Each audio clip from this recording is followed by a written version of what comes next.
want to talk about planning. Here we are in December, and it's traditionally a time for people to look back. I know for me, because my birthday's this month, I really like to look back and see what I did over the year. And particularly, I like to see whether or not I had sadness or if I had happiness. And my goal every year, like John Lennon said, is to have less tears in our lives. And so in December, people do this. They look back and they think, wow, how did it go? And then they look forward to see how they want it for the next year. I don't go by the January 1st resolution. I go by the December 19th, which is the day after my birthday. And this is coming up to the end of my year and the beginning of next year. Recently, I went on a retreat for planning our next year of our life in our business. And that's what's behind me on this wall. We had done all of these by year, by quarter, by month for what we wanted to do as far as launching what we want to do. And we focused in on 90 days and being able to either have a workshop launched or a course launched. And in my case, it was launching my book. We got a great planner, and this planner is incredibly, this is for 90 days, and that's how thick it is. It's incredibly detailed. It's amazing and incredibly overwhelming for me. My goal is to be able to take a book like this and be able to embrace it and just love every bit of it. However, up at this point, I'm not that person. I have struggled with planning and future pacing and pretty much knowing what it is that I want to be planning in the first place. So I went and I Googled how to plan for beginners, and I found lots of different ways people do planning. And I saw lots of different ideas. Some are actual books that are set out. Some have dates set for the entire year. Some have book like this don't have dates in it that you put them in yourself. And others like this are blank to the blankest it can be, including the date. Someone gave me this book 3 years ago, maybe.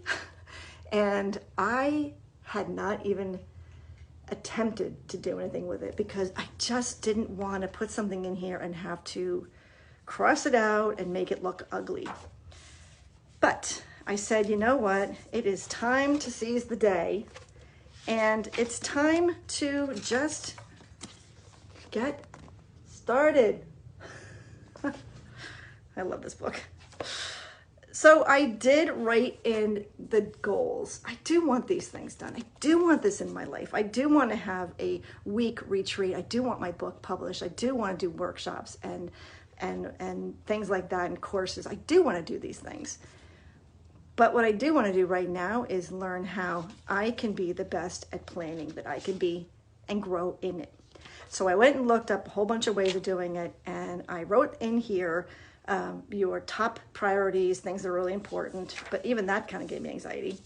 And then some had your schedule on there, so I put schedule, I put my things that I wanted to do for the day, and then I added in money. So then I would look at my account and I'd see, oh, the electric bill went through, and oh, I went to the store, and I put them in there, which makes me feel connected to my money, because that's another thing. If you're not planning, you're probably not planning your money either. At least I'm not. And so the other thing that I noticed was I started to journal. I started to actually write how I was feeling. And I was really kind of surprised at how much relief it gave me. Not really surprised, but the information I got was really cool. And I even noticed, that's my cat, I even noticed that on Thursday, I didn't write anything here until now at 9 p.m. I hadn't even, the page was still blank. And so I didn't write in what I was supposed to do. I wrote in what I did, and that felt great too.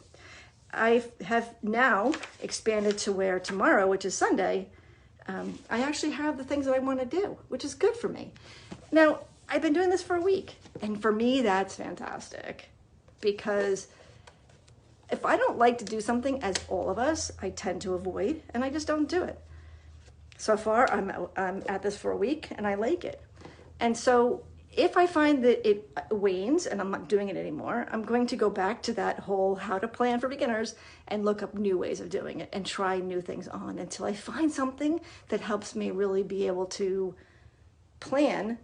I want to plan out to my future. I want to plan a workshop in 2025 for a week retreat. I want to start with weekend retreats, 4-hour retreats, workshops, classes, all kinds of things I want to do, but I got to learn how to plan first. So that's my goal.